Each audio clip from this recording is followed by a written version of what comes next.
Bonjour Madame Eunice. Bonjour monsieur. Alors comment va l'hôpital en Martinique et particulièrement à Mangovelse? Les hôpitaux en Martinique vont de plus en plus mal. À Mangovelse, depuis le début de l'année 2013, les choses se sont dégradées. Nous avons commencé des négociations avec la direction depuis le mois de décembre. Et en ce qui concerne le service particulier de l'urologie, les choses se sont un petit peu élargies avec début janvier. Et c'est tout l'hôpital qui a manifesté par des mouvements de revendication un petit peu son ras-le-bol par rapport à la situation. Concrètement, qu'est-ce qui ne va pas? Donc, concrètement, ce qui ne va pas, c'est le nerf de la guerre, ce sont les effectifs et les organisations particulières mises en place par rapport à la fusion. Donc, en ce qui concerne les effectifs, ce qu'il faut savoir, c'est que dans la majeure partie des services, il manque de personnel au lit du patient et en particulier au service d'urologie. Donc, nous avons fait remonter ça à la direction depuis le mois de décembre. Je vous disais qu'il y avait des réunions avec le chef de pôle et les cadres depuis le mois de décembre et aucune solution n'avait pu être trouvée. Donc, en janvier, au début de l'année, on a commencé par le lundi 7 par un débrayage pour un petit peu montrer le ras-le-bol. Ça n'a abouti à rien dans les négociations, qui fait qu'on a dû effectivement entrer en grève le mardi. Donc, le mardi, c'était tout l'hôpital qui était en grève avec des revendications un peu plus importantes d'effectifs et de réorganisation de différents services.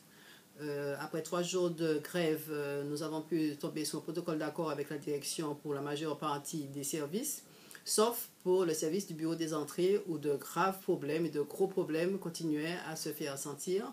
Et on a dû revoir pour ce service-là une date pour négociation avec les responsables de pôle et la direction du CHUM, qui n'était pas présente au moment où effectivement nous étions en mouvement la semaine d'avant.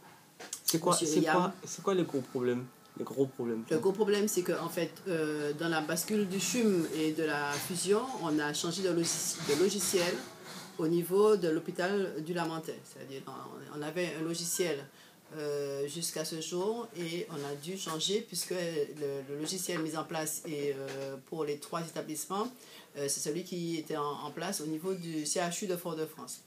Donc, les agents du bureau des entrées qui sont chargés des admissions et des consultations avaient eu que 2 jours de formation pour ce logiciel-là et qui n'était pas suffisant. Normalement, la formation devrait être faite sur 1 semaine et en fait, elle n'a eu que 2 jours. Et donc, le personnel insuffisamment formé avec une organisation mise en place qui ne correspondait pas à la réalité. Qui fait que, effectivement, les gens qui venaient, les patients qui venaient pour des consultations et pour des hospitalisations ne pouvaient pas être convenablement reçus. On a vu des files d'attente immenses au niveau du hall d'entrée et des agents qui étaient obligés d'aller en consultation sans documents de passage. Et au niveau des hospitalisations, pareil. Si bien que les médecins ont dû des fois annuler complètement les consultations. Et la plupart des actes, pour l'instant, depuis le 19 décembre, qui sont faits à l'hôpital du Lamentin, ne sont pas encaissés. On avait le problème, effectivement, d'autorisation d'encaissement par les régisseurs au niveau du Lamentin, qui fait que, normalement, tout patient venant devant présenter ses documents, carte vitale, attestation de sécurité sociale, effectivement, était pris en charge et on devait savoir à quel moment il fallait régler ou pas. Donc, tous les actes depuis le 19 décembre, puisqu'on avait eu à arrêter les recettes de l'hôpital au 19 décembre, tous les actes de l'hôpital du Lamentin ne sont pas encaissés. Donc voilà les gros problèmes qui étaient mis en place et qui sont dus effectivement à cette mise en place de fusion avec un nouveau logiciel mis en place au niveau de l'hôpital de Mangovelse. Qu'est-ce qu'il faut pour améliorer les choses? C'est-à-dire ce qu'il aurait fallu faire. Et malheureusement, ce qui n'a pas été fait, qui sont de gros problèmes de respect déjà des agents, puisque bon, les agents qui sont là sont des agents compétents, qui avaient une méthode de travail. Il aurait fallu revoir avec ces agents-là bien avant, déjà mettre une formation conséquente par rapport à un nouveau logiciel et voir un petit peu avec les différents agents comment effectivement pallier à ce qui allait se passer au 2 janvier sur le Lamentin.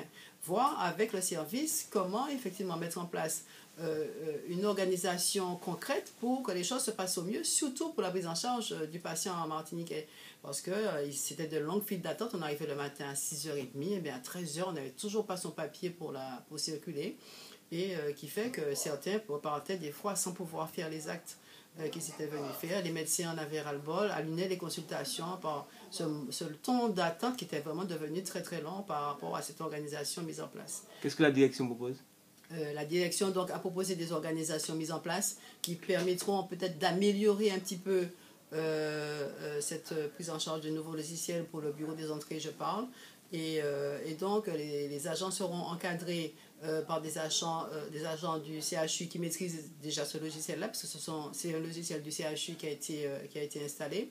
Et la modification de l'organisation devra se faire progressivement sur 6 mois. D'accord, merci.